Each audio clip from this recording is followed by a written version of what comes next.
Welcome to the Tea Hut, the podcast for unorthodox entrepreneurs striving for success by going against the grain, breaking down barriers beyond the biscuit tin, revealing what property professionals and construction workers really talk about on their tea breaks. Join us as we delve deep to uncover what it takes to succeed and be the best version of yourself. So, welcome to the Tea Hut podcast, the Unorthodox Entrepreneurs podcast, where we like to break down the barriers that go way beyond the biscuit tin. And today, I've got a great guest in today that I've been really looking forward to speaking to. So I'd let him introduce himself. So Nick, if you could just, tell us your name, what you do, where you're from, and why you're here today, mate. Excellent. So great to be here as well, Robbie. Welcome. My name's Nick Staab. I'm a sales coach, so I help business owners, I help sales professionals increase their conversions, sell with confidence and conviction. And I'm from Essex, so I'm currently residing in Chelmsford. Nice. Doing most of my events around the southeast at the moment, looking to take those around the country as well. But that's me, mate. Sales. Nice. So brilliant. That's how I met you and know you. Obviously through, I think I met you at one of the events you did with the company that you work for. And I must say I liked you. My first impression of you was he looks like a nice guy. He looks like a trustworthy guy. Nice smile. You know what I mean? You can generally tell, I look people in the eyes. I'm like, yeah, he's a nice person. He's a good person. You can generally tell. And I've always thought you look like a presentable person. So, yeah, and that's as far as I sort of knew. I knew you were into your sales coaching, your businesses. And how did you get to that point? What was the lead up to being in sales? What made you want to get into sales? What's your background, your childhood? Where does that come from? Yeah, brilliant. First of all, hang on. Thank you as well. Let me just roll. I've totally screwed it up. Right, hang on a minute. The biscuits. Right. We're on this before we get deep and talk about anything. Let's get onto the biscuits. It's the Tea Hut, right? He's got his cup of tea. You can see over there. No drama llama. I can't adult today. I struggle most days.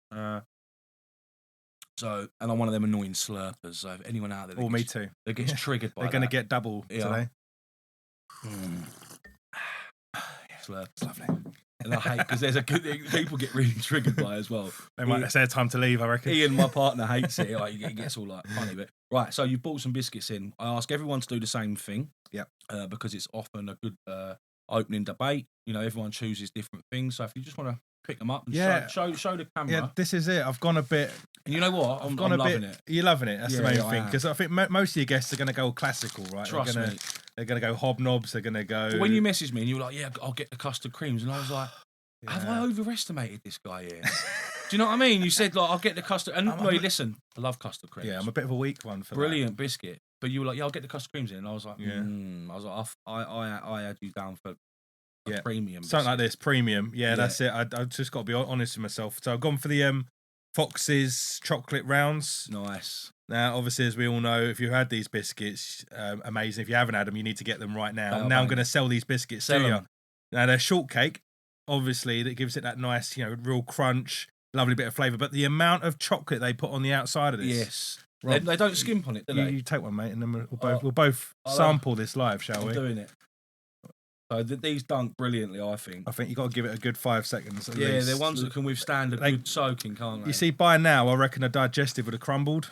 Rich tea would have been in already, but look at that. That's for anyone watching it. See, look at that. I can't. You know what? You can't really get a better biscuit than that. I'm glad you approve. Because I put a post up earlier about coming on this podcast and showed them I'm more of the classic hobnob, the chocolate hobnob, which is cool, but come on, you've got to go a little bit different. There's sometimes. A lot more out there in the fucking biscuit world than hobnobs, and I really like them. Really nice. Good. So top selection there, mate. And we've had quite a few Fox's recommendations because they do like the Viennese fingers and that, don't they? Yeah. They make some nice biscuits. They do. We've had a few of them on the show. They're going to have to start sponsoring us. I'm honestly going to have a word with Mr. Fox and see what he's on about sponsors. Hopefully, sales are going to go up soon. Brilliant. So, Fox's biscuits, number one. So that's question one done. That's right? question one done. And before I answer your actual other question, I would Yeah. say highlight. That's a great feedback, and that you thought I was genuine, because Yes. that's the thing about sales. I think most people, when they hear the word sales or they think of that salesperson, they picture that used, sleazy car salesman, that like Yeah. only out to get your money type thing. Yeah. And that's the kind of stigma that I want to break, because I think everyone sells, whether we like it or not. And if we consciously realize that actually we need to sell our ideas, our products, our services ourselves. You're getting your kids to eat their vegetables. You're selling 24/7. Yeah. And the sooner we can actually get comfortable with the fact that, well, actually we do sell all the time, and we need to get better at sales, the better conversations we can have with people, the better negotiations. More people are going to start saying yes to you. And if you are in property, you want to close more deals, make more money. This is key. If you're in business, you want to negotiate on prices. You want people saying yes to you. You want new clients. You need to sell. So that's why I love it. And then the stigmas I'm trying to break as well are of that classic used car salesman. Yeah. The ones who might smile, but don't it's a care fake about smile. the product they're selling. There's a thing, right, and I call it commission breath. Yeah. And I think you can smell it. When someone's trying to sell to you and you just know that they don't care about me. That is their ultimate game plan. They just don't. All they want is my money. I can see it. You see it in their eyes. You can see the way they look at you. Definitely.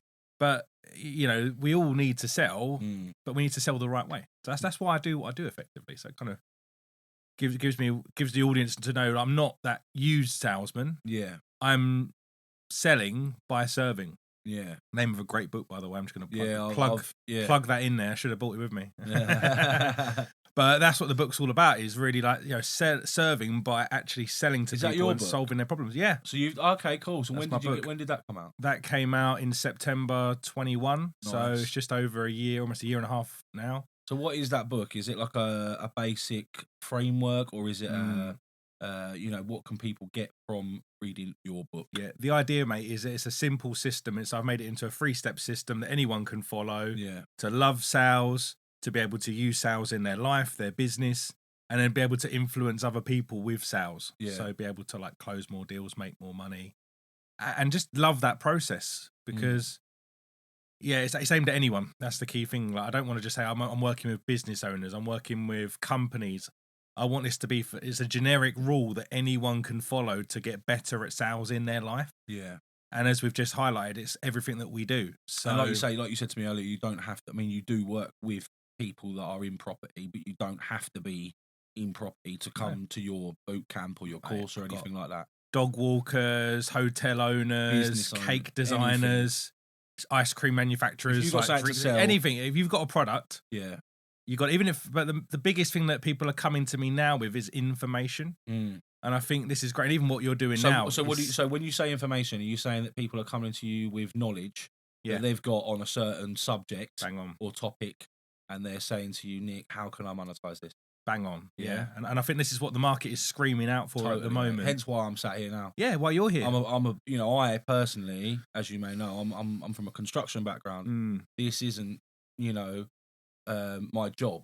Do you know what I mean? But this is something that ultimately creates something or forms part of, should I say, something that we call the sales funnel. Yeah. You get me? I hear you, mate. So you know what I'm talking about. But this for me, and like the events that I do, although we don't sell our events yet because our product isn't ready, like this whole thing is like, you're selling now because you're selling people into it. So when you launch that product, you're going to have a big audience. They're going to like you, built that rapport, that trust. Exactly. They're going to be ready, mate. They're queuing out the door. I hope so. And one night, it's not that I know, because I know there's a market there. There's gaps in the market for certain things that I've highlighted and seen, and I just feel like I'm ready to bust the balls down. That's it, mate. Brilliant. You solve people's problems. That's what sales is all about. The reason that people buy anything in life is solving a problem. It's to make something easier. Or prevent. It's to solve a problem or prevent a problem from happening. Exactly. Yeah. That's it. Yeah. Like everything we buy, even if you look at your toothpaste, you buy a toothpaste, right? We do that so we don't have that bad breath. Exactly. Also, to stop going to dentists in the future, we prevent a problem and we solve a problem at the same time.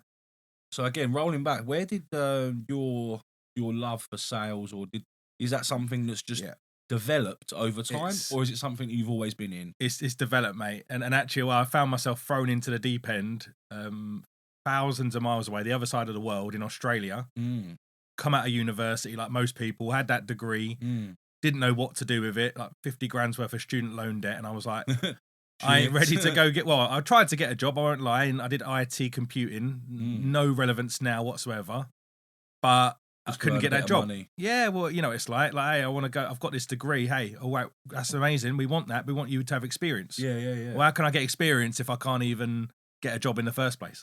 So I was like, right, I need to take a year out, go to Australia, do a bit of backpacking, see the other side of the world before I settle myself down.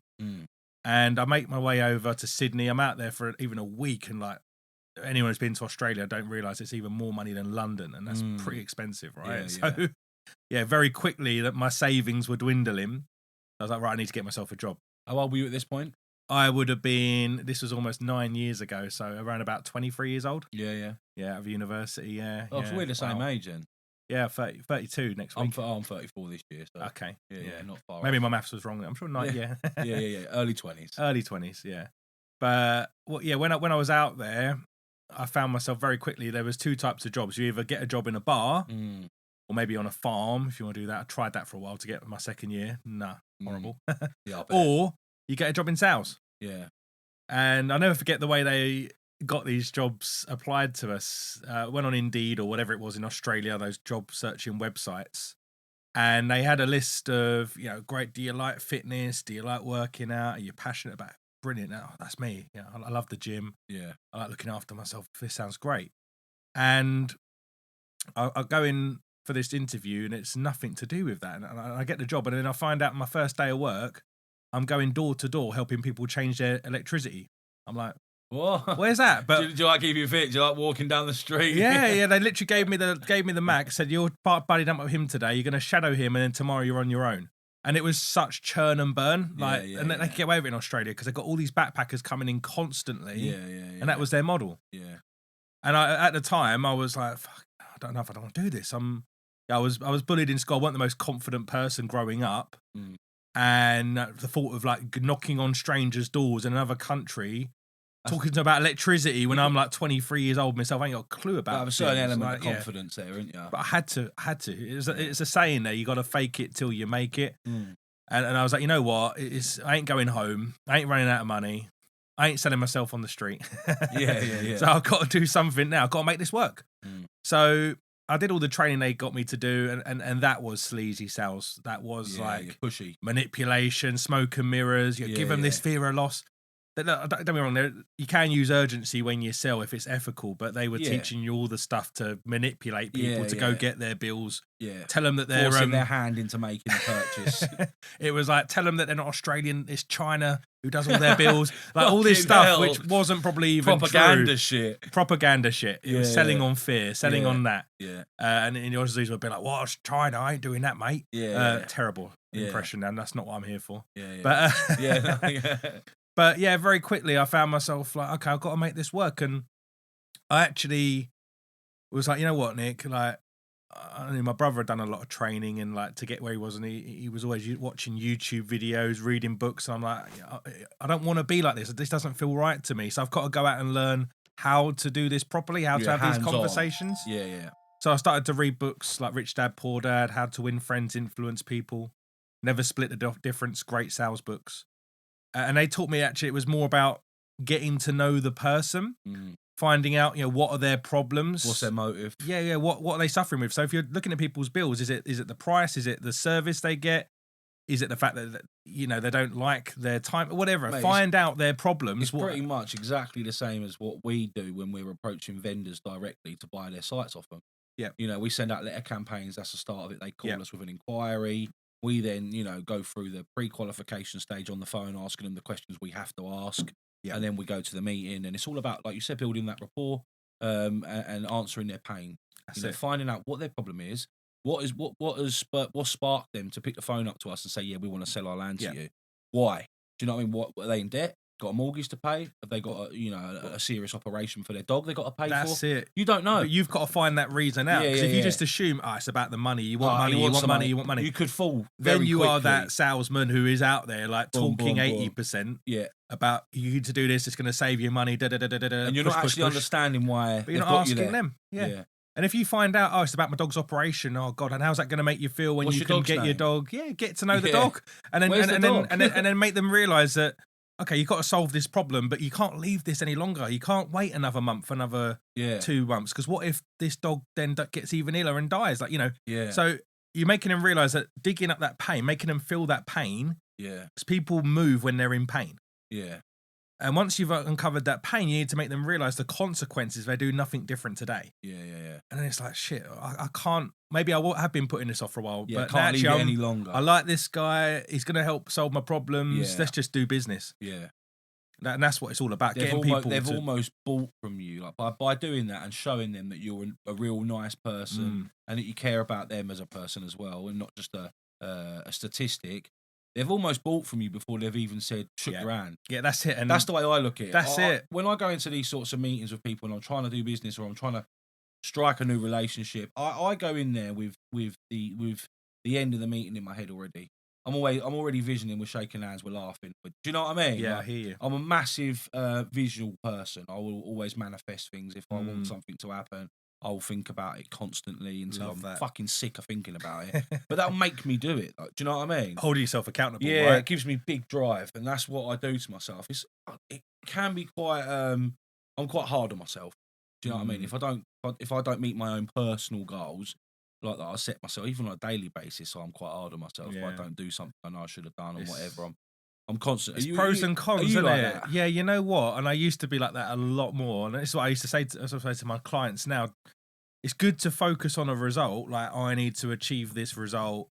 Got to make that happen. Say you want to make £1 million, right? You're like, right, I'm going to make £1 million in the next 12 months. That's a great goal. But what happens if in 6 months down the line, I'll ask you this question, you've only made 100 grand. Are you on target to making that £1 million? Well, if I've only set the target of making £1 million in 12 months, I'd look at it like, well, okay, I've still got 6 months left. Yeah. But if you made 100 grand, where do you think you should be if you want to make £1 million? Where do I think I should be? Yeah. Well, where would you think if in 6 months, if I want to make £1 million in 12 months, you should be halfway there. Yeah, that's what the mindset that people have. And then if they don't focus on the process, then they beat themselves up. They're like, oh, I should be at making £500,000. I should be halfway there. But as you know, in property or any kind of business, that's not the way it works. It's not linear. You don't just go from A to B. Oh, mate, It's like a hockey stick sometimes. You might be going until month number 11 on 100 grand. All of a sudden, bam, you start getting your investors in, you close your deals. And then, and this is the reason why it's good to be focused on a result, but you must focus on the process as well. Yeah. Like, you must be clear on, like, what am I doing to make sure I do achieve this? To make that happen. Not just me. Like, do I need to like attend any networking events? Am I doing enough on my social media? Have I got a mentor? Am I investing time, money, energy into this? Because, you know, there's another saying I have is you either win or you learn in business. Yeah. And if you don't achieve that goal in 12 months, well, why not? And if it's not a loss. It's like, what did I do wrong? What could I have done differently? How am I going to not make that result next time? If you view it as a loss, does that make you, like, frankly speaking, does that make you not right for being a business? If you view things as a loss. Yes and no, because I think it's not. I mean, there's a difference between monetary loss. If you've lost, like, I don't know, just to put it in context, if you've lost like a warehouse load of stock, which is like £1 million worth of stock, and that's going to hurt your bottom line. Or you've lost a client that's been giving you 100 grand's worth of work every month for the past 12 months. You know what I mean? Would you consider that as a lesson? Because you probably look at it and go, hang on a minute, how could I have treated that client differently? How could I have made that client want to come back to me after this 12 months? Why has he left me? Do you know what I mean? The only time it's a loss is if you keep making that mistake over and over again. Yeah, expecting knowing that result. It went wrong. Exactly. And that's like, as Albert Einstein says, a definition of insanity, doing the same thing over and over again. Yeah, and that's so true, man. But because I've been guilty of that. Yeah. Like, obviously when you're doing it, you're a bit blind to you actually doing the same thing because you're doing it in a different way. You feel like you're doing it in a different way, but you're not. Fundamentally, you're doing the same thing wrong. Do you know what I'm trying to say? Yeah. Like, in your head, you think, oh, I'm going to do it a different way now. Really, you're not. You're just doing the same thing, but in a different way. You're putting it in a different boat. You know what I mean? That's it. As long as you can say that to yourself, what could I have done better? What could I do differently? If you don't know the answer, go find someone that does know. Help you, because there will be someone that has gone through this. There'll be someone who's doing what you want to do, has experienced your pains, your problems. So maybe you need to put your hand up and ask for help.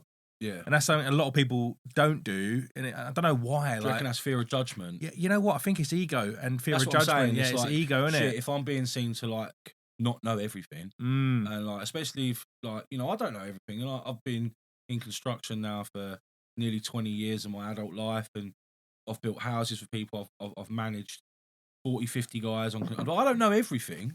Yeah. Like there's still like someone might ask me a question about a certain trade or a certain element of work I've never done before, and I'll be like, I don't know. Yeah. Don't know everything, but I could quickly find out. Exactly. And like you said, it's about asking the right people. But you've got a network now, right? Because Yeah, you've done that kind of stuff, because you've hung around the right places, the right people. You say, right, okay, I don't know I'll that, go and but ask this person. I can just pull out my phone literally and find out that Make answer that for call. you. Yeah. Whereas if you're doing everything by yourself, you don't ask for help, you're in your own bubble, you're only going to run yourself one way, and you can't scale, you can't grow. So, I know. and I used to be like that when I was in sales, because, if I fast forward a few years from Australia, I used to work for Virgin Active. I climbed up the ranks there, and I was the number one sales consultant there, and it was all great doing that, but it went to my head.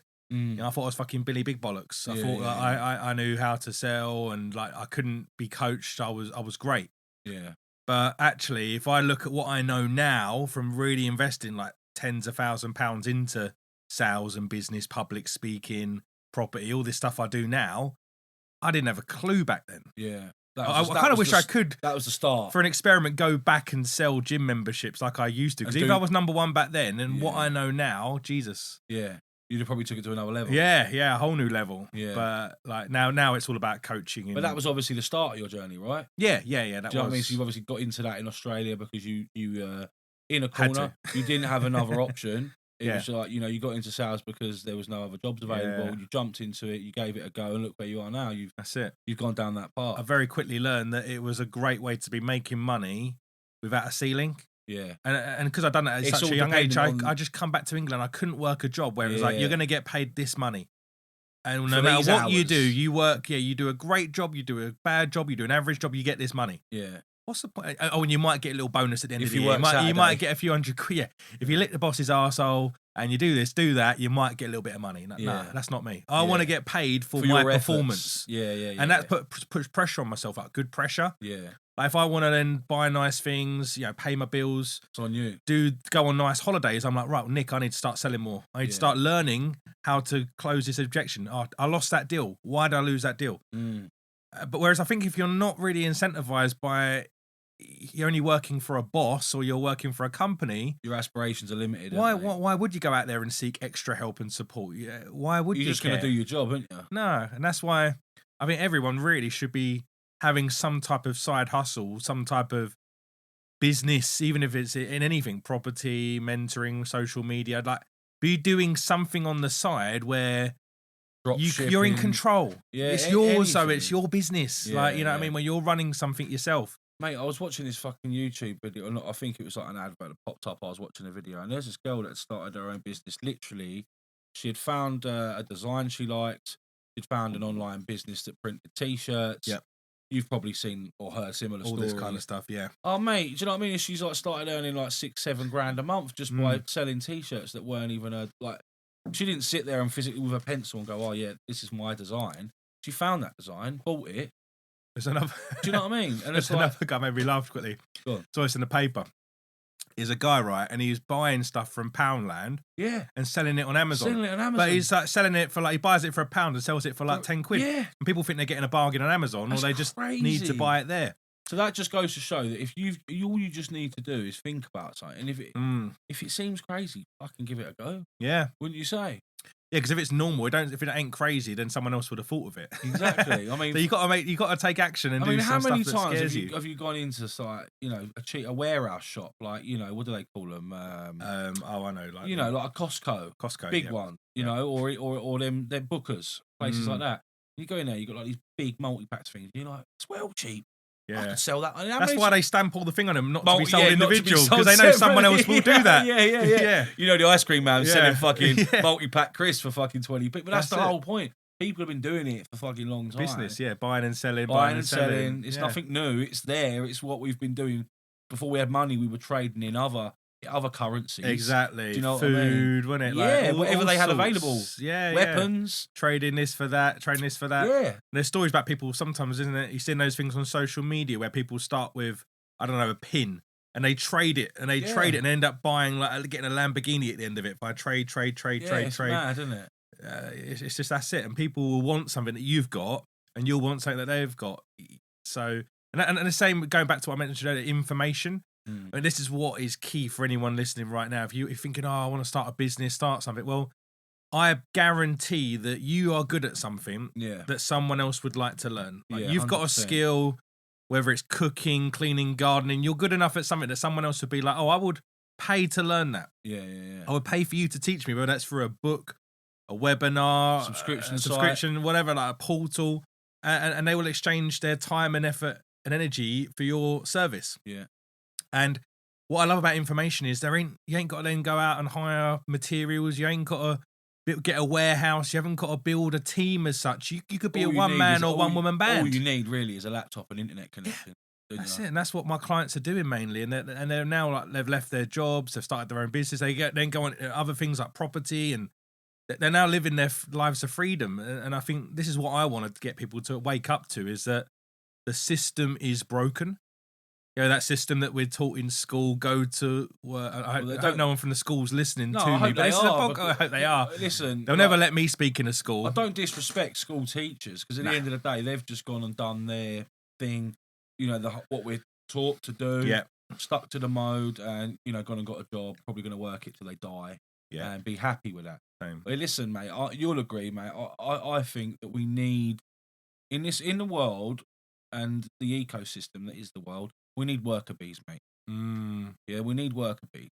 If everyone aspired to be a fucking top level, high flying businessman, woman, and wanted to achieve massive things, surely like that'd be like the worst place to live in. Yeah, because then we need our doctors, we need our teachers, I need and all someone that. who's going to be making like, you know, decent rolls in the bakery that I can go in and pick up a little tuna mayo or something. Do you get what I'm saying? Yeah, that's it. I do. And I don't think we'll ever get to that point in our lifetime where everyone wants to become a business owner. But the way the world is going right now, they're forcing people this direction, because cost of living crisis is all like going up. People's wages aren't doing that.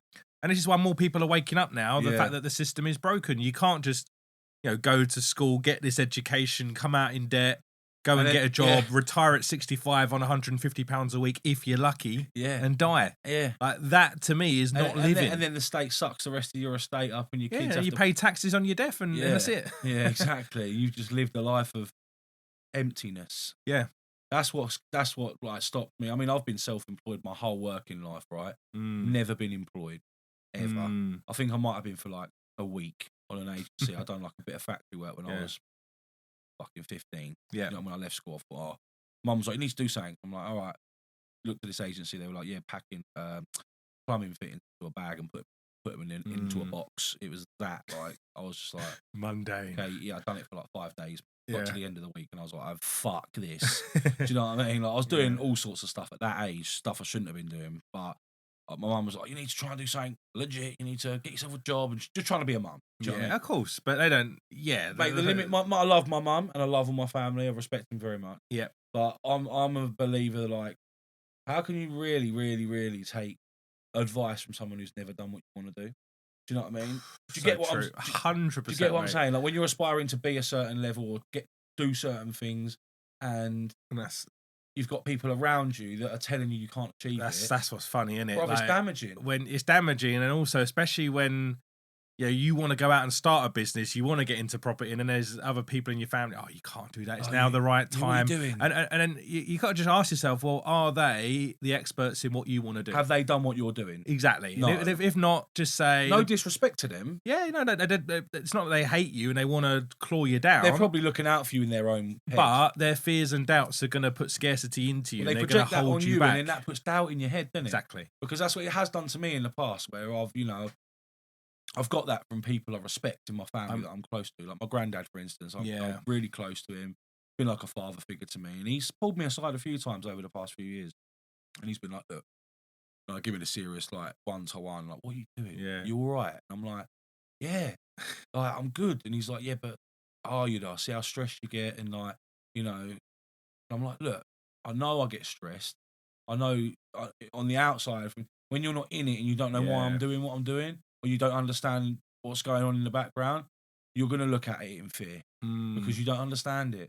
You know what I mean? I'm not asking you to understand it, but just trust me when I tell you that I'm going to be all right. Yeah, literally. Do you know what I mean? It's funny, isn't it? Another one I get classic in the family is this is a place of love, 100%, but it's a holder backer. It is. I made that word up, by the way, holder backer. Yeah. But that is, you're working too hard. Yeah. Nick, take a break. You know, you're working too hard. Like, that comes from a place of love. Oh, you look stressed. You look like you're working a lot. They say that to me. But it's like, yeah, I am. And if I listen to that and start taking my foot off the gas, then I ain't serving my clients. And you're slipping. Yeah. And you're not doing, and really, you know within yourself when you need to take your foot off the gas, right? Yeah. If you're working, your body, you will no tell time you, soon. No, honestly, I know what you mean. Like a bit of R&R, a bit of like, might be one bit day of balance, a bit of balance, of course. You might have had like 2 or 3, 4 weeks of hell or really intense work, and then you might sit, because I get to like, it might be a 4 or 5 week thing. I might sit there and I might go, fucking hell, this has been a tough month.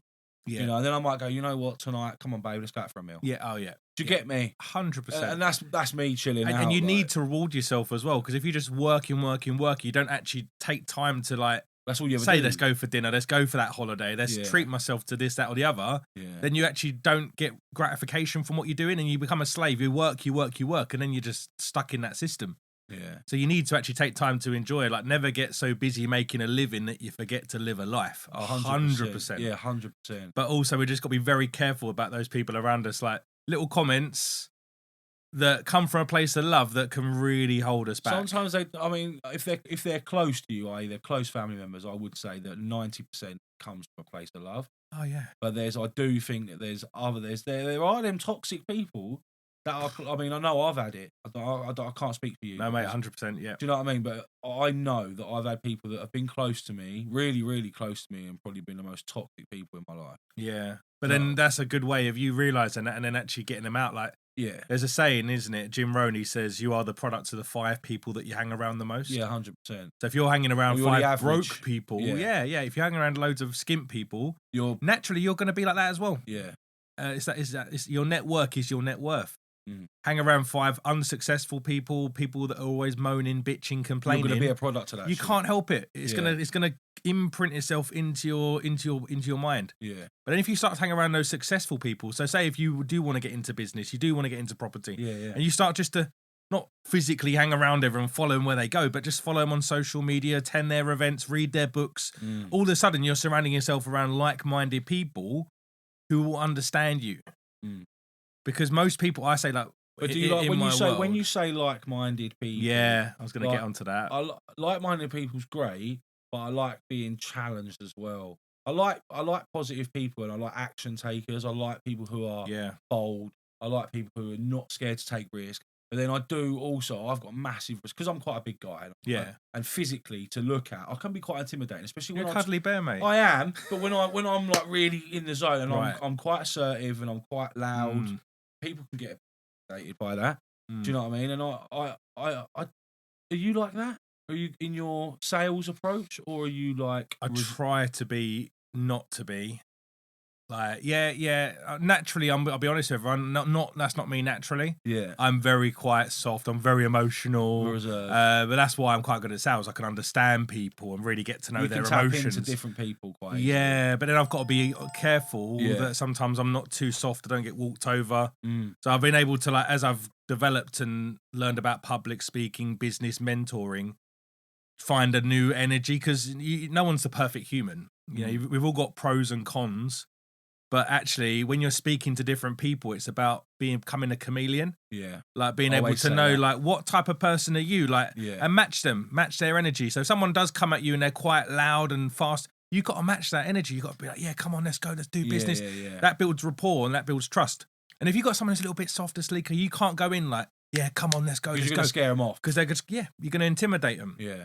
You've got to understand people. You know, it's a very, like, sales and property is a people business, but sales is people. Sales is everything. Speaking, selling. So I always say you've got to pace and lead your prospects' tonality, which means if they are that fast, slow, loud, quiet, whatever, match it. Yeah. And then you can, over time, you can tone it down to them. Yeah, you can control it. This is like advanced sales stuff here, but you can start to mix your tonality types up and then get them to mimic you. It's almost like a psychology thing. It's like that 100%. you're trying to show psychologically that you can match their personality. Yeah, So then almost it makes them go down a peg 100%. because it almost puts you in a position of superiority because they're Definitely. like they know that your personality is probably different, but yet you've still been able to match that. Bang on. And you It's got all to earn that. psychology, You innit? got to earn that right. Like, say you go into a sales conversation, you can't go in with that instant authority. You can't go in above them. You can't go in because that triggers that resistance. Like, oh, this guy's just going to sell to me. Yeah. They don't care about me. They're going to give me all this. But when you go in neutral, like, hey, I'm just here to help you. If I can help you, I will. If I can't, I'll point in the best direction. You know, very like caring, normal. On the fence. And then over the time, you build up that authority by that trust, that rapport, listening to them, caring, like being genuine and not caring about the sale, caring about them. Yeah. And then you leave the call or you leave the meeting in their mind thinking like, wow, this person was awesome. Like they made me feel good. I trust them. You left an impression. Exactly. You go in with that instant authority, like, nah, you're just gonna, you got to earn the right. You got to earn the right to get people to buy into you. And it's like you made the comment earlier, an expert salesperson will leave people selling to themselves. Yeah. Rather than, I need to close you. They've already made that decision in their mind that they want this. So it ain't like, they're already working out how they're paying for it in their head. They're like, yeah, exactly. You're getting them, you're asking those questions, getting them thinking. I mean, they're not 9 times out of 10, they're not going to turn around to you and say, I want to do business. Can we go ahead? Yeah. And this is where so many business owners go wrong. They don't know what to say and how to say it. They do a great job selling, but they don't close. Yeah, it's how, closing. So you've got to be confident, like asking for that money. And if you get there, you've earned the right. Yeah. Because if at that time you're a little bit nervous and you're like, oh, I'm not sure they're going to do this, or it's a lot of money, and you come out with your little tone a little bit and ahhing, a bit soft, they're going to instantly Alarm bells. Disregard you. They're going to be like, oh, I can't trust this person. He's not they're assertive. Not exactly. They're not. I can't trust him on money. Yeah. So you got to get to a point of that. This is why I have a system in sales, and we spoke a lot earlier about before the podcast about having a system, having a method. This is what makes it easy for people, especially if they've never done sales before, but you follow a little step-by-step system. Yeah. And it runs in order of the customer or the prospect, their emotions. Yeah. Because it is a roller coaster ride. When you're selling to someone, it's up, down, and you got to trigger that emotions. Yeah. Because if you're just monotone and you're just being boring, they're going to start thinking, well, what am I having for dinner tonight? Yeah, I've got to go to Tesco's. Or they're going to have this objection, I need to speak to my partner. And if you don't overcome that at the start, they'll be like, they won't be listening to you. They'll be like, yeah, but I've got to talk to my partner before I do this decision. Yeah. Or what if it won't work for me? Yeah. So you're always handling objections and seeding and asking questions at the start of the call or the meeting just to overcome these objections if they come up. Yeah. Find out what their problems are. Why wait till the end of the call to have a problem come up when you could overcome it at the start and then they can relax into it? And also that can build trust. It's like, okay, well, this guy knows what he's talking about. Yeah, he's already answered my main problem exactly. in the first 2 minutes. Like. Exactly. And that's just by asking the right questions and really caring. So I picked up on something you said a minute ago, and obviously going back to pre-career, work life, school. Yeah. What was that like for you? I noticed you said you got bullied. Yeah. What happened when I was in school, or younger, I used to suck my 2 fingers. If I'm going to see me on the camera, I used to suck these 2 fingers. Right. Don't know why, most of us kids suck their thumb, but I sucked these 2 fingers, and as I grew up, it pulled my front teeth out. Oh, really? I was like proper goofy, like wonky teeth. Yeah. And that weren't good growing up in school. Yeah. It took me a while to get braces. I had to take teeth out, pull them back, but that wasn't until I was 16. Oh, really? And yeah, I grew up like never got a Valentine's card, never like really felt like I was attractive and picked on and bullied. I don't make it sound like a victim here too much, because it wasn't like I was always beaten up. I learned that I get tough, and I just didn't care. I think what it was is I just was detached. I was like, I'm not attractive. I ain't important. I'm just going to be in my own little bubble, innit? I made my own little friends. You were all right with that? Yeah, I was cool about that. Yeah. I come to peace with it that ain't me. I'm not this popular person. But then all of a sudden I got my braces off and the ugly duckling kind of thing. Yeah. No, but and then I found it really hard to get my head around for a while. Like people, like if they did give me a compliment, I'm like, well, you're just saying that, you're just trying to make me feel good. Yeah.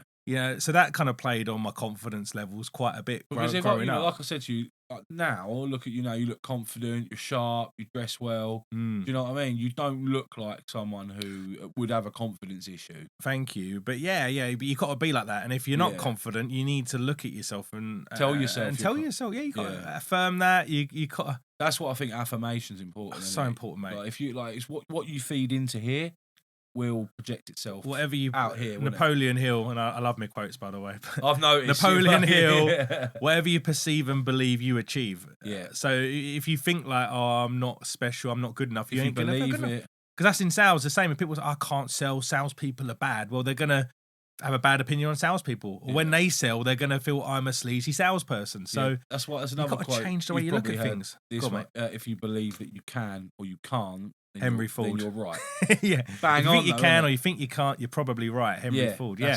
That's it. And you are. Like, if you're going around thinking, no, I'm not can't I'm not that. Can't do that. Then you can't. Yeah. You might get lucky a couple of times, but you're never going to be like confident. You don't truly believe it. If you're telling yourself, oh, I can't do this, then you don't believe yourself. You don't believe in yourself. And if you do it, I just got lucky there, didn't I? Like, I just had a bit of a break. That was a fluke. Yeah.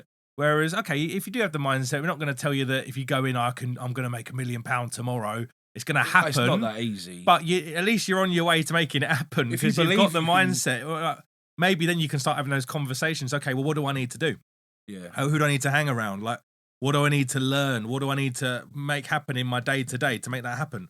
Whereas if you're going around with the mindset, I can't do this, well, of course you can't. You're never going to start. Yeah. So, that's key. That's key. So, growing up, confidence. But then what happened in school really, mate, is as I got into late years, I wanted people to like me. Yeah. I was like really desperate for people to like me. So I become the class clown in school, not really paying attention in lessons, thinking about how I could crack a joke, flicking through the textbook, trying to find something funny I could fucking draw on. Or that was what I was about. Like, I was just wanting to make people laugh and like me. That was me. Yeah. And it's now it's paid me like no dividends, but at the time felt like the right thing to do. Would you not say that in your role now that you've put yourself in, maybe backhandedly, because I know you didn't necessarily aspire to get into sales at that age. No. But now you are front facing, run your own business. You are the face of your company. You're on that stage talking to people in a position of authority. Yep. So do you not find it like a massive 180 from where you were? 100%. Would you? I mean, if you go back to a 15-year-old Nick and said, "Boom, this is what," I could go back like 3 or 4 years and talk to my old self, and I'd have said like, if I could have shown them a picture, this is me, by the way, on a stage or writing a book. Would you have believed it? They'd have been like, I'd have been like, no, you got the wrong guy. It ain't me. Yeah. But it goes to show. What happened? I mean, where was that? When did that change for you? When did you realise that you could do things that you didn't think you could do? Have I got time to go to a little bit of a story of it? Yeah, cool. It's better that way, just rather than rushing in. So the time was for me, the slap in the face is when I was working in the gym and I was the top seller. I was doing great. It was doing amazing. Things were brilliant. And I had a day where I had a big meeting with my boss and it was at 9:00 in the morning. And at the time of this event, it was at 9:10 and I was late. I was still on the train.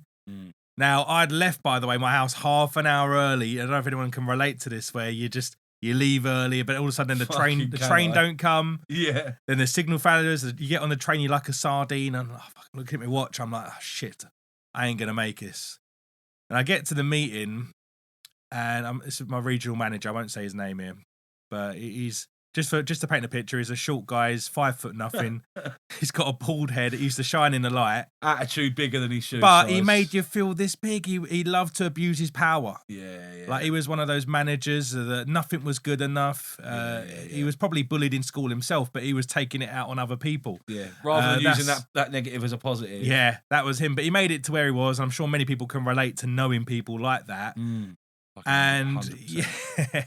And on that morning, I'd had a text message from my mum because I'd recently, actually, a couple of weeks prior, lost my nan to cancer. So that was a shit time because my nan was really like a lovely. And everyone always says, "Oh, I love me nan. My nan's lovely." My nan lives next door to me, man. Yeah. I love my nan. Yeah. Yeah, she was such a big role. Like she was so kind-hearted. Yeah. And I'd got the dates for the funeral. Mum had texted me and said, "Oh, we've got the dates for the funeral. It's going to be Thursday the 31st."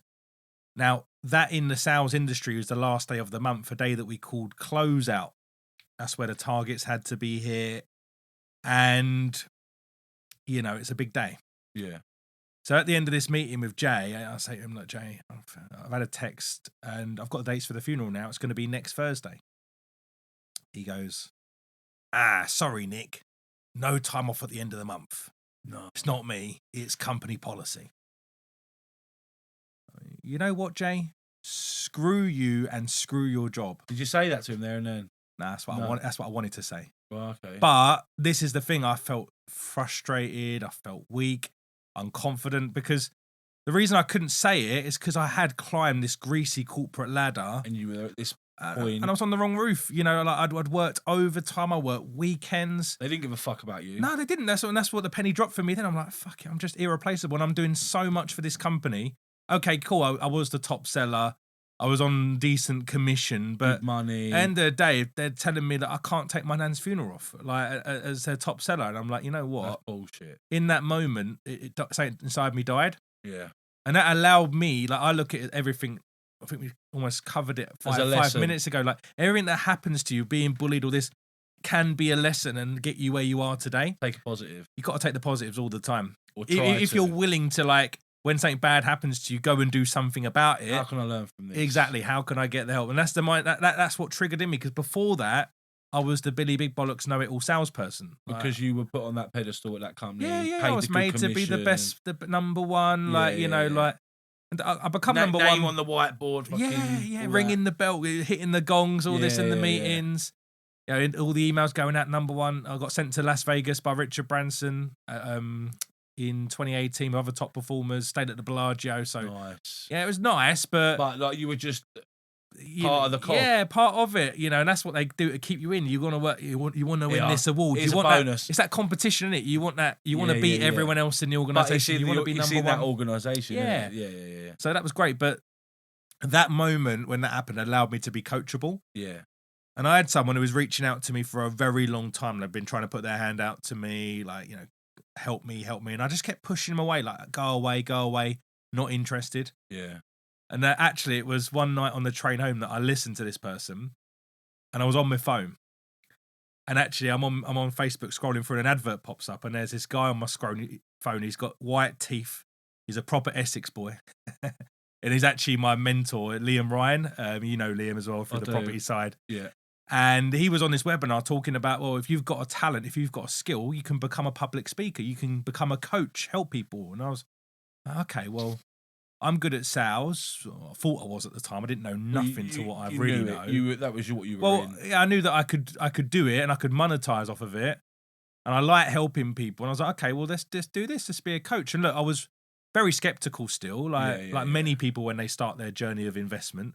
It's a bit like personal development. I think. That's in that it. Field, there's always skeptics. Well, look, there's a lot of shit out there. Let's be real. And at the end of the day, there's shit out there. Going back to, like, you're in that arena now, and there's a lot of stigma that surrounds trainers, mentors, coaches. Yeah, because there is a lot of shit out there. There is a lot of bad salespeople out there. Yeah. Unfortunately, because a lot of it is not governed, you get people out there like teaching property and all these different strategies, and they're not even done it for the last 10 years. Or have never done it. Or never done it at all. Or they've gone and got one deal and they think they're like going out to coach people. Yeah. Taking thousands of pounds off of them and getting them no results. So this is why I do what I do as well, because I want to there's a lot of bad sales trainers out there teaching people to do the smoke and mirrors, the high pressure sales tactics. And I'm showing people that isn't the case. You can actually have very simple conversations with people. You can enjoy what you do, and you can make a win-win for you and the customer, make lots of money at the same time. But this is why it's good for me. Like, two-sided coin here. It's good for me and other trainers out there that is shit out there, because if everyone was doing it right, I wouldn't be able to do what I do. I'm able to go out there as like the genuine salesperson, and people see that. Are there any other people in your field that you'd say that's doing a good job, or you like reputable Yeah. what they do? Yeah. There's definitely quite a few good people in all. There's a lot of good out there. Yeah, there's a lot of bad though. I think it's like there's either good or bad. Yeah. Average don't survive. No. But the bad ones, unfortunately, they sell these get rich quick schemes. Like, you do this in 90 days, you're going to be a millionaire. Yeah. I don't know how they still get away with it for years and years and years, because you'd think people would say like, well, I ain't getting these results, but they just build up such a big name for himself that people can still fall for these tactics. And the thing is, you can buy things like likes and views, and of course you can, like social media. Like people, I'll be honest here, people have been, that's been a thing for a long time. You've been able to buy Twitter followers and bots, YouTube views and likes and thumbs and all that stuff. For like since YouTube's come about, like because I was doing music videos like fucking 15, 16 years ago. And people were doing it then. Like, you were getting people that were, like, doing the SBTVs, the link-up TVs, and buying 10, 20, 30,000 views. Yeah. And then, like, one day their video's got, like, 100, and then the next day it's got, like, 100,000. I see it all the time. Yeah. And what's funny is I just asked them a question, these people that do this. I'm like, oh, yeah, where are you using your software, mate? Where are you getting these likes? And they deny it. That's what pisses me off. I'm like, just, if you're going to do it, cool. Yeah. Own it. Like, what are you talking about, mate? I don't do that. They get already defensive. I'm like, mate, you posted this video 2 minutes ago. You got 3,000. Every video you get gets 3,000 likes. Yeah, every time. Like, yeah, and it happens within 1 minute of posting it, you get 3,000, and then the rest of you get a few genuine ones, but yeah, come on, mate. Like, don't try to pull the wool over my eyes. And I think I don't know. That just to me, that's why I don't do that, because I'd rather have low views. People might look at some of my videos and be like, oh, Nick, you're not getting that thousands of reacts. But I'd rather have 100 people that watch me consistently and engage with me and like me as me than 1,000 fake views in one. Exactly. Do you know what I mean? You can tell when they're all like foreign names and like squiggly lines all you're as well. doing by that is feeding into your. Are you not like just feeding into your own ego? Is that like not a personal battle with yourself doing things like that? You're either trying to do that or you're just trying to make it pull the wool over people's eyes. Well, that is what you're doing. You're trying to you're selling to gullible people then. Yeah. Not gullible, because it might not be their fault, but you're trying to impress people. But the real people like us, the business who'd spot that, we ain't going to do business with you because you ain't not genuine. So here's another question for you. When you say gullible people, it sort of pricked my ears up a little bit, because I've been around a little bit, and I've sat in quite a lot of networking environments, training environments, back of the room, because I'm an observer. Yeah. I will watch things and I will take it all in. You know, I'll watch how people sell, how people are engaging with that, and I'm like, okay, you said they're gullible, vulnerable people. Do you think like a lot of these, and I'm not pointing the finger at just one particular entity here, because there's quite a lot of training providers out there. Yeah. But would you not say that like the demographic of people is specifically targeted? By some trainers, yes. Yeah. Not. I can't speak for that myself, because I genuinely want to get results and help the right people. But there are, as we say, vulnerable people out there, or people that just jump on these get rich quick, and they just can't help it. And I see it a lot in the training space. I'll have these conversations because I've sold other people's products as well as my own. Yeah. I'm like, what have you done? Oh, yeah, I've done like 20 grand in crypto. I've done this, I've done that, I've done that. So, how much money have you made? Oh, well, we're waiting for that to... And then they're on the next thing. They're like, one day they want to become a property investor. 2 weeks later, they want to do an Amazon dropshipper. Like, that, unfortunately... Course junkies. Yeah, I want to be really careful, because I don't like to upset people. But at the same time, I can't tell people what they want to hear and tell them what they need to hear. But this is down to them. Yeah. Like, I don't prey on these people. I don't want these people in, because why would I want a client who's going to be with me for 2 weeks and then jump off ship and put the work in? I can't do this. I want a refund. Go somewhere else. Like, I actually want to help the right people. But there are business owners out there who, this is why I said they sell these pipe dreams. Like like 2 weeks time, you're going to be a millionaire. You know, and if it was so obvious and so easy, everyone would be doing it. Yeah. Right. Yeah. That's a question you should ask yourself. Yeah. Just be real, like, like, okay, some of our clients actually have done that, but you can't say like, if 2 out of 100 have done it, you can't make that your sales pitch. Oh, you do this, you're gonna do this. So we're gonna guarantee it. Yeah, you can't. Like, you can't. There are no guarantees. I never use that word guarantee. I always say that result based are based on the individual. Yeah, 100%. And the work that individual is willing to put in. Yeah. Yes, skill set. There could just be bad luck, mate, though. Yeah, I do think there could be like mate, someone doing everything right and they're going out, let's look at property, they're calling it and they're just getting bad luck. So but it's a numbers game. You can increase your skill setting, and all you're doing in this industry, anything you're selling, is just increasing your probability. So you're never going to be 100. It's never going to be 100% success rate. You've got to increase volume. Exactly. If you want to do something, you can try by yourself, and you might have a 20% chance of achieving it. If you get help and support, you might be able to go up to 40, 50. But all you want to have the mindset is you want to make. It's like gambling in a way. You want to widen the odds as big as possible. But there are no guarantees. The only guarantees in life, there are two. You pay taxes and you die. In them environments, in them training environments, and I've looked at them and listened to them, and I thought, you ain't going to have what it takes. Yeah. Like, genuinely. Like, yeah, no. I know there's different levels of success, and I guess maybe me saying that is a bit arrogant, and like saying and trying to say that everyone's measure of success is the same, and it's not. It's so hard because you don't want to rule these people out and not give these people an opportunity. Just they can't do it. But what they find successful is going to be, or probably is, different to what I would consider successful. That's what we need to realise as well, isn't it? What is their definition of success? And this is why the model I've been taught and that I follow is, I think, epic, because you only work with the right people. So we do get people in to like a 3-day, a one-day event. This is what I do. Great. Anyone can buy that. Then they come spend 3 days with me. Now, this is where I get to know them. Yeah. They're figuring out if they want to work with me. I'm figuring out if I want to work with them.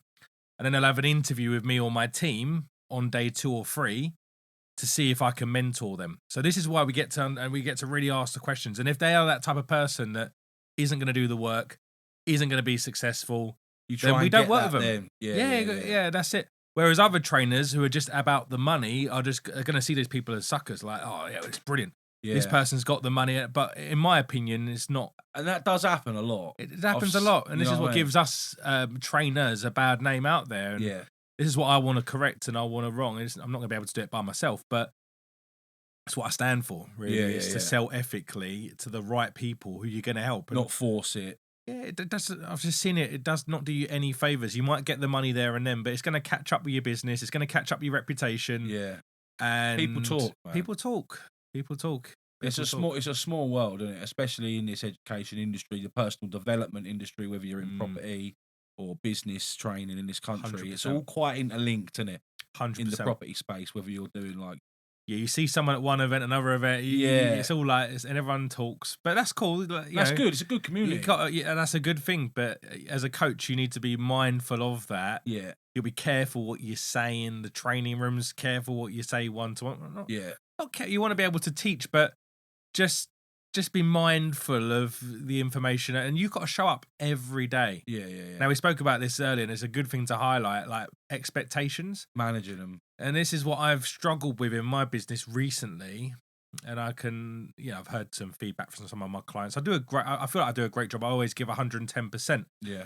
But where at the start of their journey, sometimes I'm giving them over-exceeding expectation. And wow. Yeah. And I build this expectation up. Now, recently, I've had a lot going on in my life. I've been moving house. I've had just a few events. And maybe I've not been able to meet that expectation that I'd built up. And all of a sudden, some of these clients feel like, oh, maybe I'm not getting the same as I was getting. Where I know I'm giving so much more than any other trainer out there, but it's building expectations. It's such a fine art. It's like, let's look at New Year's Eve, for example. I always use this analogy. Like, everyone gets gassed up about New Year's Eve. Wow, it's going to be awesome, brilliant night. But actually on the night, everything's 3 times the price. It's a letdown, massive anticlimax. You feel like I would have just rather gone to bed. Sat at home. And the best nights that you have are the ones that are unplanned. You just end up having an improv night. One thing leads to another, and you talk about, that was a great night. It's because you just didn't build up expectations about it. The night could have matched New Year's Eve in what happened, but isn't the that music, sort of, the night, but it's because of your expectations. Is that not like counter-intuitive to what you believe as a businessman and making plans for things? Like, and you just said like having an improv night and not planning something is a great thing to do, but then that's sort of like what you would teach people in a business model. It's plan, process. I do and I don't know. That's interesting. Good comment, because I know myself, some of my best ideas I have are when I'm off the grid. Yeah. And when I say off the grid, by the way, I mean like not in a business environment, not even sitting at my desk. When you're at home. Yeah, it could be like when I'm just taking a dog on a nice walk, I leave my AirPods, I don't listen to an audiobook. I mean, I always try and learn while I'm driving and in the gym, but I actually have a time where I go out on a walk. Just and get headspace. Yeah, even run a bath, whatever. Like I'm just there, and this is where my best ideas. Yeah, yeah. So I actually do like encourage retreats. I encourage my clients to go away and get out of their usual life. Take time out. And just take a pen and paper and go somewhere different. Yeah. Even they book themselves a little Airbnb for a weekend away with their partner, and they just go off the grid, and then they actually start some of their best ideas. Yeah, I know I do. I'd recommend that because I try and do that as often as I can. Although it's hard, we've got 2 kids and that now, but me and Ali try and get away, even if it's for a night. Yeah. Like every sort of 4-6 weeks, even if it's just for one night, just get away and have a bit of thinking space. Yeah, you know, you've got to celebrate your success as well. Like Yeah. we said earlier, you can't be too busy making a living that you forget to live a life. Yeah. So you got to make that time to actually And don't be too hard on yourself. celebrate. Yeah, yeah, but everything's a fine line. I love our discussion today because it's about not. You don't want to be too hard on yourself, but then you don't want to be too soft on yourself. Yeah, yeah. Because if you're soft on yourself, then you don't push yourself forward. Like you said yourself, you're someone that likes to really be quite hard on themselves, and you push yourself to get results. I know that is how what makes you perform. Like you said it just then. You know that your best ideas for you come in times of moments of clarity in quieter times. Yeah. I know that I perform under pressure. Yeah. And I know that if I'm backed into a corner, I will find a way out of that corner. You know what I mean? And I know that just because of going through life, the situations I've been in, not just in business at all, in personal life, you know, when I felt like the odds are against me. Yeah. And I felt like I couldn't get out of certain situations mentally and physically, you know? Yeah. But I did. And I did that by working it out, you know? And I've always said that things you go through in life and things that shape you, give you, if you're an entrepreneur sort of person, life experiences and situations you've been through give you transferable skills. Like the ability to survive through something like a really bad mental health episode, which would put a lot of people under, you know. I've known people to commit suicide over mental health problems and not been able to cope with that. I've been there, but I haven't took that step. And coming through that, in my opinion, like if you can get through that, like I personally feel like I've been through so much shit in my life, like real painful stuff. Yeah. Like real emotional pain. Do you know what I mean? Like to the point where I really truly don't believe that like any other person's words, thoughts, emotions, feelings can hurt me. Yeah. Or any situation that I go through, even if I lost it all, if I lost absolutely everything, like physical I had, material, it wouldn't bother me. That's good in a way. That's what we spoke about earlier. Every bad thing can have a positive outcome. And it goes to the old saying, what doesn't kill you makes you stronger. And it does, it really does. And it really does, doesn't it? Or it can go the other way if you let it. Yeah, because if you go through, like I'm just putting into context, like I had a bad drug addiction for many years in my earlier years. And had I carried on to make those choices that I was personally making to put those things into my system and feel the way I was feeling, like I would have just carried on down that road, making that choice. You know what I mean? It didn't kill me, but those choices I was making didn't make me fucking stronger either. Do you get what I'm saying? But now you could say you're a stronger person. Oh, 'cause now you've built that resilience up. Yeah. So I think at the time, it's not always going to make you stronger on the spot. Moment. Like some trauma, some bad things that happened to me in my life at the time sucked. But now I can look back at a few years later and be like, actually, I wouldn't be where I am today if that didn't happen to me. Oh yeah, At the time, horrible. And by the way, I want to clear up something. I did go to that funeral, my nan's funeral. I was going to ask. I did go. I should have cleared that up. Did you go back to the job?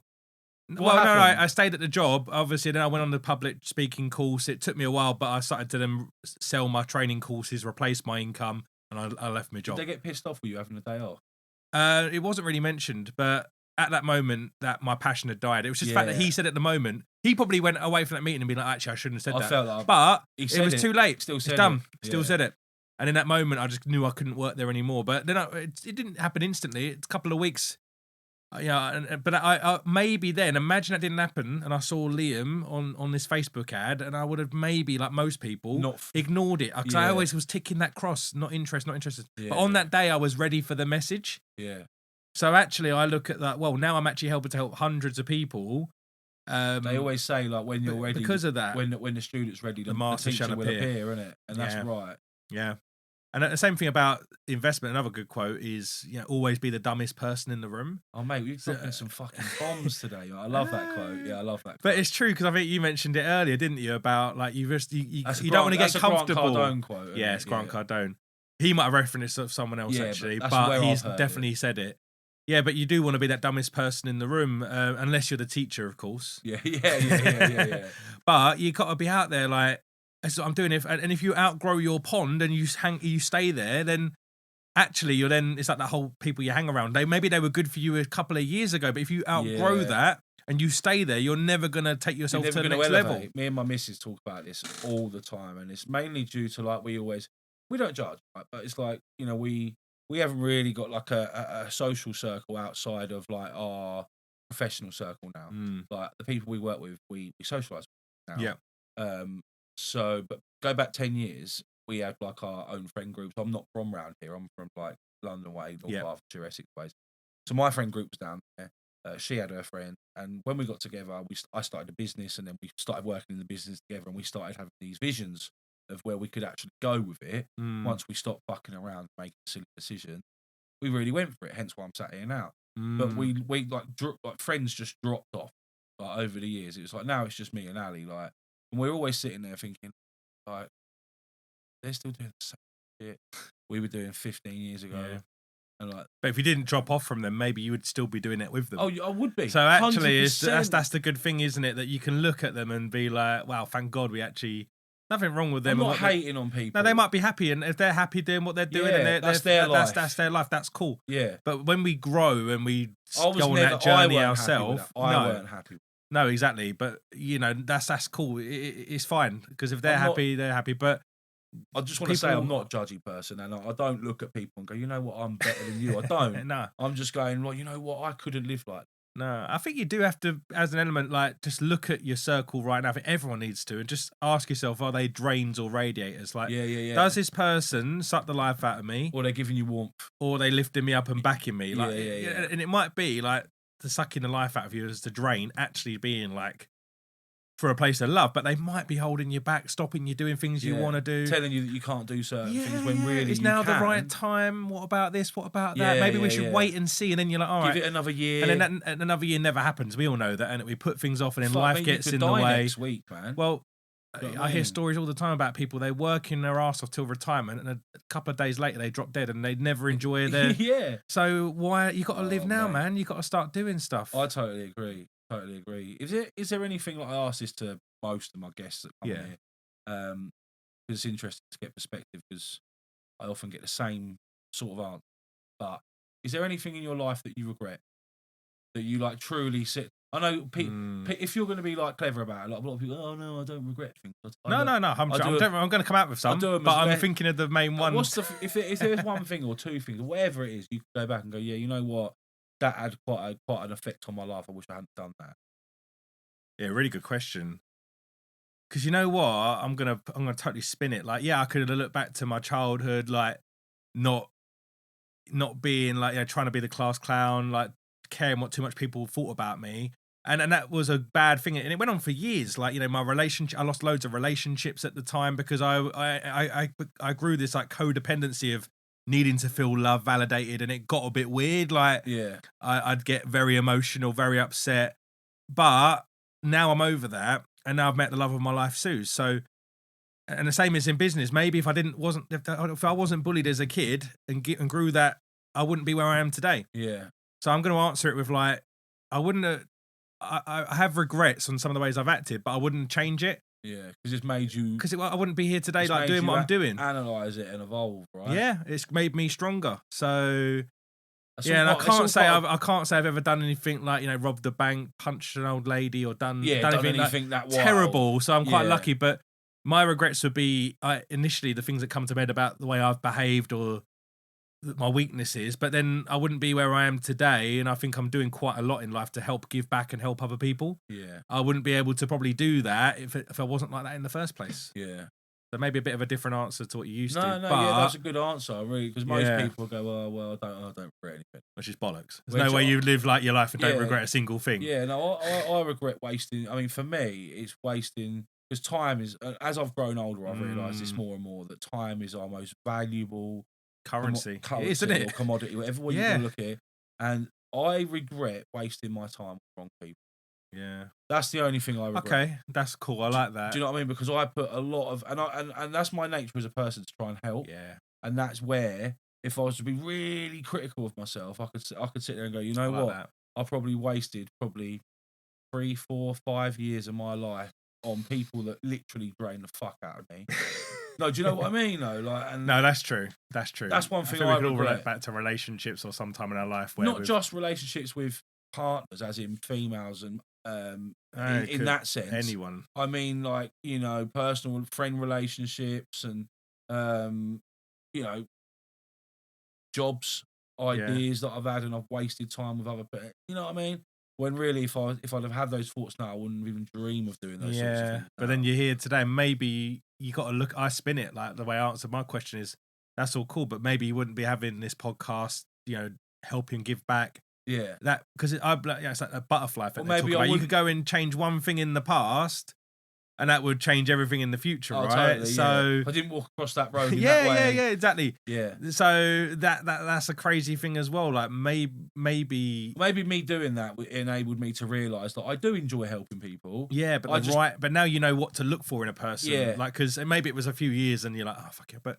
You can't go back in time. Nah, I wouldn't. All we can do now is learn for what we can do going forward. Exactly. And that's so that's a good question, but it's something you can't really dwell on too much. No, I used to dwell a lot, but that's a mindset thing that I've managed to get out. That's good though. That's good, mate. Mate, there's loads of my mindset's massively changed in the past sort of 10 years. I used to be really skeptical, always negative. Always the pessimist, always fuck. Sounds too good to be true. Yeah, mate, that was me, man, and that was purely down to my my experiences I've been through, my life limit, bringing society. It's everything, innit? My life limiting vision. I mean, I always knew that I could do good things if I wanted to, but I guess because I went through quite a lot of tragedy really quick and done some stupid things for a few years, I just lost that for a little while, and I was just like. Do you know what I mean? The drive. I always had the belief I could do it, but the drive went away. I sort of went off track a little. I always knew I could do it, but I just sort of. Life gets in the way sometimes. We have all the right ideas. I'm going to do this. I'm going to do that. I could do that. Look at that. Like everyone does this New Year's Eve typically. I'm going to lose weight. I'm going to. Great. January goes along. You beat, and then all of a sudden you're back at square one again, and you're doing the same next year. 100%. So we have great ideas, but. How are we going to stick at them? Like, what are we going to do? This is what you need to start really. If you want to be advanced as a person, you just got to realize, well, I've tried doing this time and time and time again. Why am I not sticking to this? Why have I not built this as a habit? Yeah. And rather than trying to change everything, try and just change a couple of little things. Little elements. It might be the thing you're doing or the way you're doing it. Great book I recommend to you. Have you read Atomic Habits? No, I haven't. Great book. It's all about habit stacking, like doing 1% things differently, like just one little thing differently. Yeah. And you stack them up, and it makes a massive difference. Yeah. It could be even that one day, if you want to do something, you read one page of a book, you do one push up, you walk a bit like 1 kilometer. Always do something every day, though. Yeah. Because when you start getting lazy, you have that shit day, and you don't do that as a snowball effect. As a snowball, mate. And then your next day comes along, you're feeling like, oh, I'm a failure. I couldn't do that. I might as well just eat the next cheesecake or whatever. Yeah. I'm going to get fat anyway. And then you lose it all. So you just got to keep moving forward every step. You're really right, because I had a very, very similar conversation with my partner Dean the other day. I've always struggled with my weight. It's something that I do want to sort out, and I am going to sort out. And he was like, mate, he goes, because I did last year. I lost in 3 months. I lost 3.5 stone. So I know I can do it. And he said to me, look, he said, all you need to do is start building a habit. Yeah. He said, look, mate, for a week, he said, just go to the gym, don't do anything. Just drive to the gym, walk in the gym, walk round the gym and leave again. Do that for 5-6 days. Yeah. You don't have, if you want to do something, do it. But don't go there thinking that you've got to do something to feel that you're doing something. Nice. You probably would get there and you're like, oh, well, I'm here. But that's the idea, isn't it? Go there. That's what he said. He said after a week, or after a few days or 2 days, you'll be like, I'm in. I might as well just jump on the treadmill for 10 minutes. And then the next day, you'll be like, oh, I'll jump on the bike. And before you know it, you've been doing it for a month. And I kind of feel like that's probably what I need to do, because traditionally what I would normally do when I get into things is I chuck myself into things. Yeah, you throw yourself. I will go, right, I need to go to the gym 5 nights a week. I need to be there for an hour and a half a night. I need to literally knock the shit out of myself. Yeah. And then by the end of the 2 weeks, I don't want to do it anymore. No, you made it an unpleasant experience. Yeah. And that's why, like, just little changes. I could go deep into this topic as well, because working the gyms in the past, but I think even social media don't help these days. You've got all these experts, influencers, telling you do this, do that. And some of it's so extreme. It's just like, no, just find something. Do something that you enjoy. You don't have to do all these crazy diets and crazy, because that's the day you lose loads of weight. And everyone's different. You put it all back, and everyone's just do something you enjoy, though. Like, you know, if there's a better way to build muscle than what you're doing, but you don't enjoy it, don't do that. Just do the one that you're going to stick to and you're going to enjoy and you're going to want to show up to the gym and do. Like, don't do the classes that might burn an extra couple of 100 calories, but you hate it. You don't look forward to it because you won't go, and you'll be burning no calories. It's the same sort of. You could say that applies in business as well. Anything, mate. And when you're find the thing that you're good at or that you like doing that you could sustain and do. You want to challenge yourself with. You know it's not easy, but you're okay doing that. You're comfortable with it, and you like it. If the shit that you don't like doing, just outsource. Leverage. 100%. Mate, leverage is massive, isn't it? Leveraging is key. Like, I wouldn't be where I am. And it was a hard thing for me to do, was to leverage at first. Yeah. Like many people, I can probably relate to this. You get so good at doing something, you don't want to pass it on to someone else. Yeah. Because you're scared that they're not going to do a good job as you. Yeah. Especially when they're representing your brand and your business. Like, if I was to outsource something and someone didn't do a good job and then it caused a complaint or it caused an unsatisfied member of mine, I'd be like, fuck's sake, I should have done that myself. Yeah. But then I realised I can't do everything. And that was my weakness for a long time, trying to do everything, burning myself into the ground. Yeah, getting home, trying to do my own edits, my reels and all the Instagrams and all the stuff. I've been so guilty of that myself. But I enjoy, like, one of my things is I've had to outsource it. I think number one is outsource the things you don't like, but as you grow, you got to say goodbye to the things you do like. Because I actually do like going on Canva. I love it. I do. Doing a little bit of like creative, and passing that to someone else is a bit of a like, but then I've got to like, oh no, do this, do that. I want them to see it. Like my graphic designer, we have had a bit of a laugh, but he says, you give me the most revisions, Nick. I'm like, yeah, because I want it to be fucking the way I want it. Like that. I'm not just going to settle like on something half I don't really like. Yeah, I don't like the colour of that. Yeah, but I said, look, mate, I'll pay you well. I'll pay you more than my other people. I know, so like you got to respect that. Yeah. And I don't mind paying you more if you do these revisions, because I don't want half-assed. Like I don't want it not half-assed. He does a great job, but I don't want it to be not like the way I want to see it. Through gritted teeth, like. No, I want my brand to represent me. I want to be comfortable with it, and then other people will see that as well. Yeah. So everything's got to be, once you've, like I said, once we've built this expectation high, I can't be delivering average. Yeah. Even subpar. Everything's got to be awesome, better. I'm like that, but I can't do that myself. So this is the great thing. You got to outsource. You got to build the right team and trust people that they're going to do a good job. And would you say that I know that I've had to learn this, that someone else's perfect ain't going to match yours necessarily, and that's okay. Of course it is. You know what I mean? Of course it is. Yeah. I think when you're doing, like, an example, if it's for your brand and your way, they've got to kind of try and learn your perfect. That's their job. Yeah, but if you give someone a spec and say, that is what I want that to look like, I want it done to that spec, there's not really room for falter, is there? No, and the first few times there might be, but then when you correct them, over time, if they're good and coachable, they should learn, okay, this is pretty what quickly. Nick wants. Yeah. I allow for that. When I first start a relationship with someone in business, I don't expect them to do it my way, but first time. But I ain't gonna I'm not gonna tell them that was great if I don't think it was great. I am gonna pick up all the little things. So, but if they don't pick up that, if over time they don't get these things right, I'm gonna have to say, sorry, mate, you're not right for me either. Yeah. Like, I need someone that, and I have had to get rid of some people in my team because they just didn't understand my vision, and they were creating more work, and it was stressing me out. I'm like, I could just do this myself. I'm hiring you. I'm paying you money to do this job for me. Yeah. And actually, you're just creating more work because you're asking me questions and you know the answers to these because I've told you before time and time again, this is what I like. Yeah. So don't try and send me this stuff that I've told you I don't want. So, It's a battle of, it's problems, isn't it? And there's always going to be problems in a business. There's good problems, there's bad problems. Like, some of them are growing problems, like, I've got too many people booked onto my events, but then you're like, wow, that's a good problem That's to a have, good problem. but it's still a problem. Make 2 events. But it's still exactly. But then you got to look at. You can't just keep riding the wave with these problems. You need to solve problems as soon as they come up, or find ways to prevent problems in the future. Happening. Exactly. That's how you scale and keep moving. It's been I've really enjoyed our chat.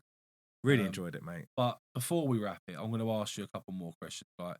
So, from your perspective, if there's someone hopefully listening to this who might take some inspo from it, I hope that's the whole idea.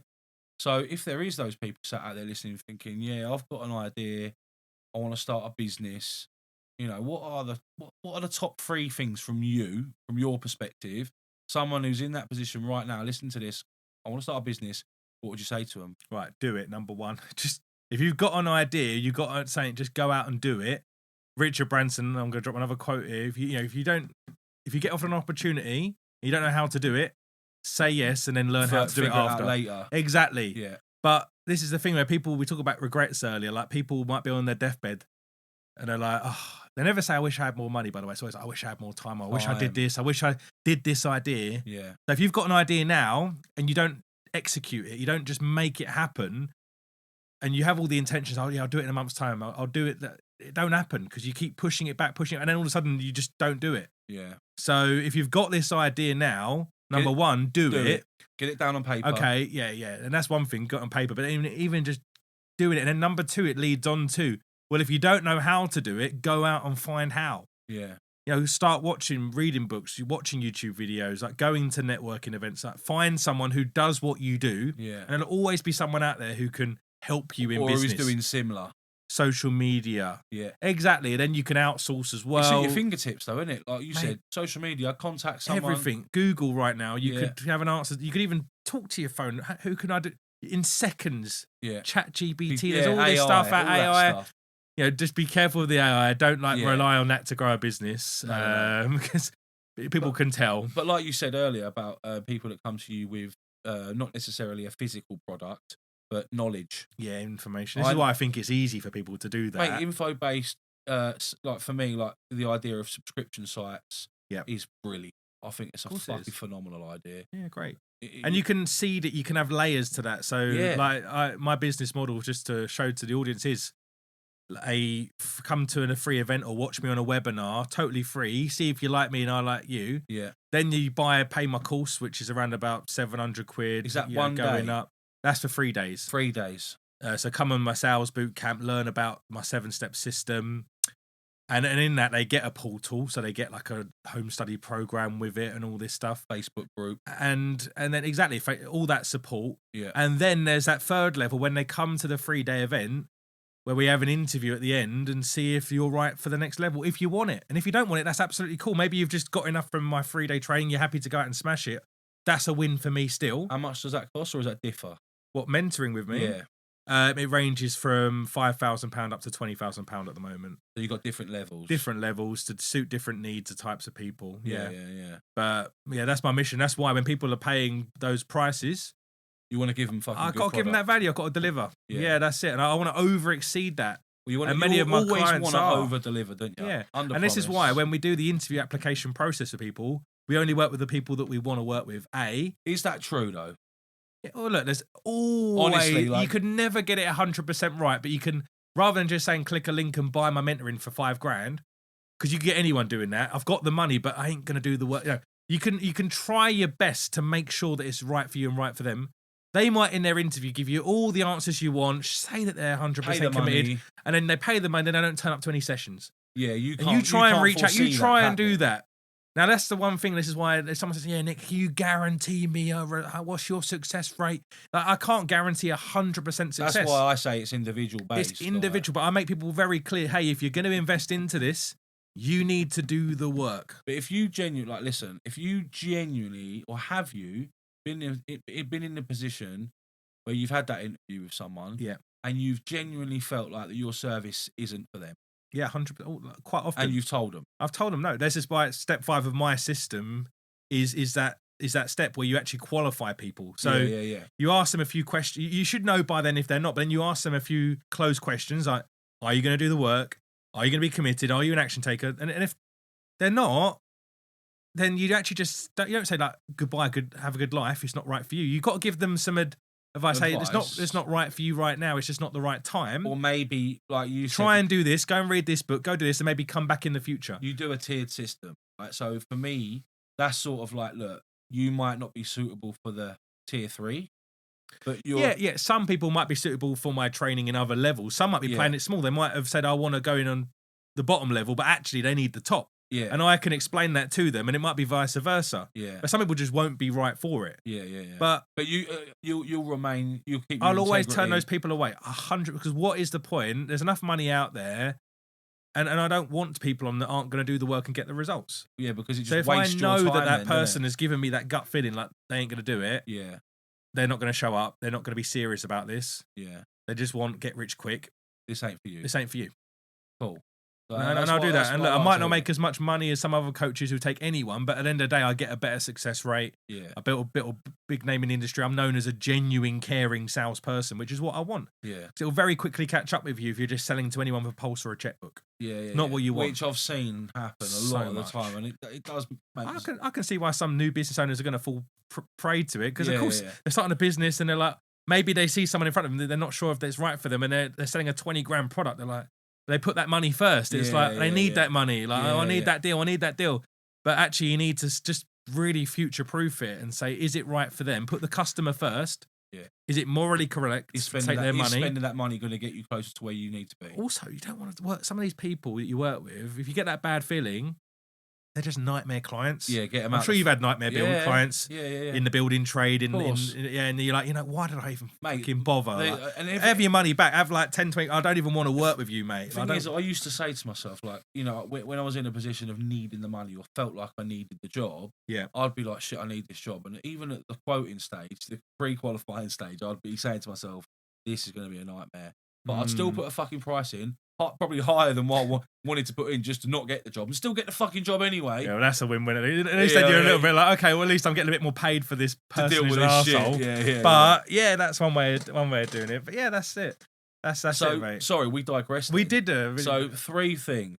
So your first one was do it. Just take action. Your second one was if you don't know how to take the action, go and find out how to do it. Yeah. So my third one would be interesting. There's so much running through my head right now. Well, there's loads. I've mentioned a few about outsourcing already, but let's look at the third.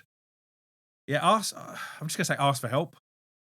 Yeah. I think we spoke about this a few times in the podcast, and saying advice I wish I took years ago actually would be to not have that ego and just be willing to say, look, I'm not... Put the ego in a box. Yeah, I'm not the expert in this. I need some help. If I knew how to do it, I'd be doing it. Already, yeah. So what's the harm in just seeking out someone else out there? Asking the question. Asking them for some... What have you done here? How have you done it? Maybe you've got to spend money for that service, but do it, because it's going to give you clarity. It's going to get you in their community.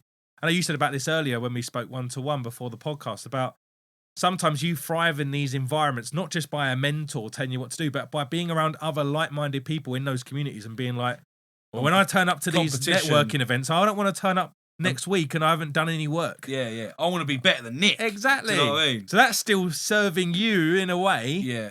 Because if you wasn't part of that community, you wouldn't have that mentality. 100%. So you're holding yourself accountable by having a mentor. And they've probably made the mistakes that you might potentially make. Yeah.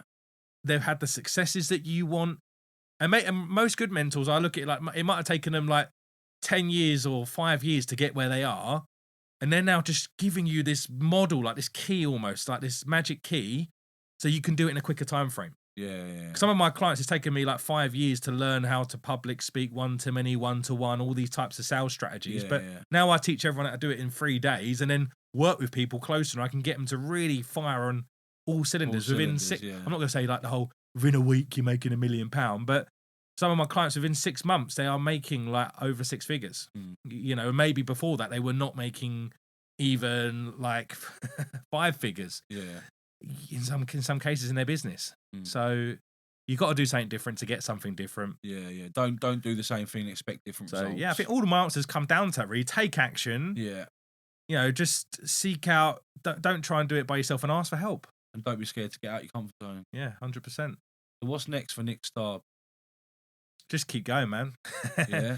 Like, just because I've had a little bit of success, like, I've written my best-selling book. I've grown this business quite to a level where I could easily now just be like, cool, I'll just sit back a little bit. Was that a bestseller on Amazon? Yeah, on Amazon, 21 categories we got. It actually made it into the top 100 books when it launched. What qualifies a best-selling book? Well, on by Amazon? people buying it, mainly that how many people buy the product. Yeah. It's not always done over time. It could be like If the you've surge had at loads the of time. sales in a particular space of time. But to get that ain't easy. You need people that trust you, that want to buy your book. Yeah, you need to get You've advertising. got to have a little bit out of a there. market. You can't just be in anyone who just launches here's a my book. book. Because we're talking like thousands of copies to get into like those. Yeah. So you got to get everyone to. There's a strategy. Yeah. Like in anything in business, you don't just release a Put book. your book out there. Like even on leading up on social media, It's I spoke marketing, on people's stages. Yeah. I got everyone to I incentivize people. If you buy 5 copies, I'll give you X, Y, Z as well. Yeah. Because people can buy up to 5, which contribute. That's an insider tip for anyone who wants to do a book. Yeah. But you got to play the system. You know what I mean? And that's given me, as well as going out to more people, that's massive leverage for me. Yeah. I'm now an author in sales.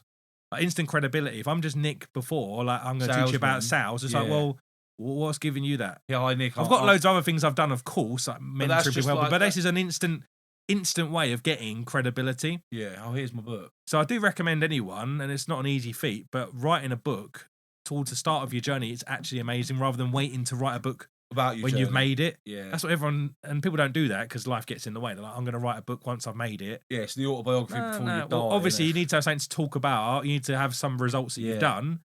But that book catapulted me like in credibility, and like people will be like, well, he's a best-selling author. He clearly knows his stuff. I'm going to work with him. Yeah. When I get introduced onto stage, one of the things, best-selling author, and people are like, well, yeah, instant authority. Yeah, it's not easy to get a bestseller. No. Yeah, but there is a strategy to follow to ensure that you can do it easier than just try and do it by yourself. Yeah. Like in business, it's though, like isn't it? Marketing strategy. You could like go into any business and just about wing it and get lucky and make loads of money, or you could follow a system that someone else has done that fucking works. That works. Proven. Yeah, it doesn't always work because it might not work for you, but at least it's going to increase the chances of success. You might be a shit cunt with a shit book. Yeah, well, exactly. Yeah, Do you know what I mean? You might be a shit cunt with a shit business, right? yeah. But this is the thing. But at least if you've got the system, it's going to give you more chance and more clout. Mm. So next things for you, scale up. Yeah, just keep going, mate. Honestly, I think the UK presence is what I want. What did I see on your Facebook a few months ago about the US? What was that all about? Yeah. So the plan is to go to the US. I was planning to go probably around about middle of this year, but on reflecting on my business, going off the grid and doing a lot of work on myself, I've realised that I'd be going too early. Yeah. I've not got enough things set up to make sure that all of my existing UK clients are going to get all the service they need. If I was to disappear and start going to the US, and that's 2 types of mentoring for me there. Yeah. It can be done, but I need to work on my team in the UK. I need to build my mentors. Your bread and butter. And I need to build my authority more. That's another thing. I don't want to just land in the US as like, and they don't know who I am. I've got to build up this, well, he's best-selling author, he's been in Forbes magazine, all these. I need to build this credibility in the UK as well. Yeah. So, yeah, it's something I want to do, but on reflection, I've decided it's not right for me right now. It's still in the pipeline, but right now I need to focus on the UK. Yeah. And just growing my academy, getting more success stories, getting more results. I'm learning more. I'm on more training. I'm always going out. So that's it. It's a non-stop journey. Yeah. Non-stop, just getting out there, saying yes to opportunities, investing in yourself, showing up. Yeah. So I'm just going to keep showing up. That's what you got, mate. That's part of it. I say to people, like, you've got to fucking put the work in, show up. Yeah. You know. You build that expectation. You got to like keep exceeding it. Keep 100%. exceeding it. Keep exceeding it. Keep exceeding it. 1,000,000%, mate. Well, Nick, mate, it's been an absolute pleasure to have you on. Been amazing, Matt. So, in fact, it's exceeded expectations, I'll say. Oh, mate. In a good way, if you take a compliment from that. Thank you. I knew it would be good, but I didn't think it would be this good. Like, because we come from different backgrounds, you know, builder sales and all that. But, yeah, there's common ground there, there's I've realised there's so much commonality in there. There's common ground there. And just before we wrap it, how can people find you online who don't know you, hopefully listen to this and go, oh, I want to connect with that guy? Where can they find you? How can they find you? No. And yeah, just because I post loads of content all the time: Instagram, Facebook, LinkedIn. I've got a website. What's your handles? Yeah, so I'll spell it because people do get the surname wrong sometimes. It's German, so it's Nick Nick STAAB. Nick Staab. So 2 A's in there, Yep. and then coach. So Nick Staab Coach. All one word. Yeah, all one word. If they're Yeah. going on Instagram or Facebook, website nickstaabcoach.com. And your books on Amazon. Books on Amazon. Selling is Serving. I'll give you that one as well. So Selling is Serving. If you type in Nick Staab in Amazon as well, that will come up. Perfect. And you'll see that. And yeah, you can purchase a copy there to start your journey. Just so everyone knows who's watching, if they do want to come on my training, they can't just buy it on my website. They have to attend one of my webinars or come to one of our preview events to see, because I want you guys to know more about me before you make that decision. Yeah. That's the journey that I go on. So not anyone can just work with me, but if you buy the book or follow me on Instagram or Facebook, you'll see how you can do that. Yeah, sweet. All right, Nick, thanks again for coming down today, mate. It's awesome, mate. It's been a pleasure. And we'll get you on again soon. Hopefully maybe again in a year's time, 6 months, to see That'd where be you're awesome, at, mate. Love to share again. Brilliant. Thanks, Nick. Cheers, mate. Bye.